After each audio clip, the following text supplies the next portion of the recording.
একজন অ্যাডভোকেট মারা গিয়েছে, অনেক ফেমাস একজন অ্যাডভোকেট। তিনি মারা যাওয়ার পর এলাকায় যখন তার মৃত্যুর সংবাদটা প্রচার করা হয়েছে মসজিদের মাইকে, গোটা এলাকাবাসীর মাঝে শোকের মাতম পড়ে গিয়েছে যে এত বড় ফেমাস মানুষ মারা গিয়েছে। পুরো এলাকার মানুষ, পুরো শহরের মানুষ সব চলে আসছে জানাজা নামাজে তার জানাজা পড়ার জন্য। কিন্তু অ্যাডভোকেট সাহেব শুধুমাত্র একাই অ্যাডভোকেট নন, তার ছেলেটাও অ্যাডভোকেট।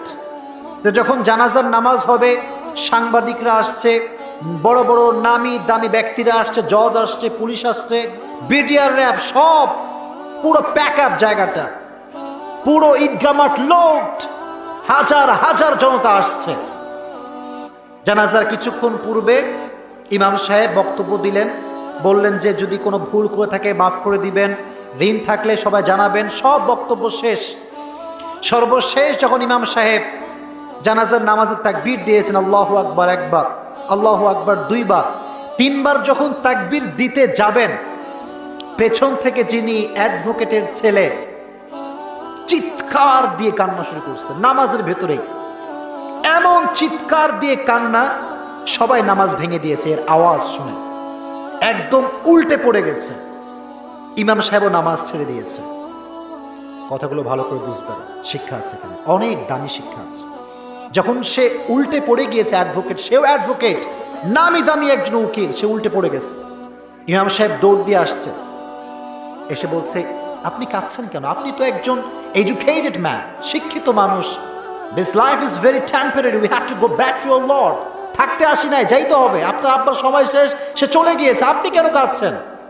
আপনার কাঁদার তো কোনো লজিক হয় না ম্যান, আপনি একটু ধৈর্য ধারণ করেন। অ্যাডভোকেট সবাইকে সামনে রেখে বলছে, আপনারা কি মনে করলেন যে আমি আমার বাবার জন্য কাঁদছি? না, I am not crying for my father. আমি বাবার জন্য কাঁদছি না, আমার কাঁদার বিষয়ে একটা কারণ আছে। কি কারণ? সবাই অবাক, মিডিয়ার লোকরা অবাক যে কেন আপনি কাঁদতেছেন এই সময় এসে। অ্যাডভোকেট বলল, জীবনে তো অনেক সার্টিফিকেট অর্জন করছি, এসএসসি দিয়েছি, এইচএসসি দিয়েছি, মাস্টার্স কমপ্লিট করেছি, অনার্স দিয়েছি, হায়ার লেভেলের সার্টিফিকেট আমি অ্যাচিভ করেছি আমার লাইফে। কিন্তু আজ যখন আমার বাপ মারা গিয়েছে, বাপের লাশ আমার সামনে, ইমাম সাহেব জানাজার নামাজের তাকবীর দিয়েছে, আমি বিশ্ববিখ্যাত একজন অ্যাডভোকেট, বাপের জানাজার পেছনে কি দোয়া পড়তে হবে আমি জানি না, আমি জানি না। আমি তাকবীর দিচ্ছি ইমাম সাহেব, আমি চুপচাপ দাঁড়িয়ে আছি। আরে আমার মতো অ্যাডভোকেট যদি আমার বাপের জানাজার পেছনে দোয়া পড়তে না পারি, আমার এই সার্টিফিকেট আমার কি হবে? I am crying for that reason. আমি এই জন্য কান্না করছি। এই যে মুরব্বীরা কোরআন শরীফ ধরেছেন আজকে, মুরব্বীরা পড়েন আলহামদুলিল্লাহ। বড় সৌভাগ্যের বিষয়, বড় সৌভাগ্যের বিষয়।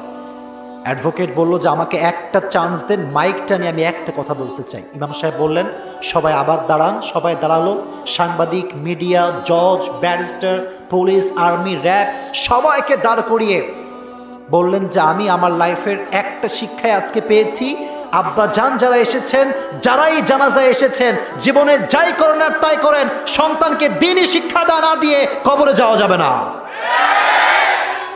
এই জন্য কোরআনের শিক্ষা গোটা বিশ্বব্যাপী ছড়িয়ে দেওয়ার দরকারটা আছে না নাই? আল্লাহ সবাইকে কোরআনের শিক্ষায় শিক্ষিত হওয়ার তৌফিক দান করুক, আমিন।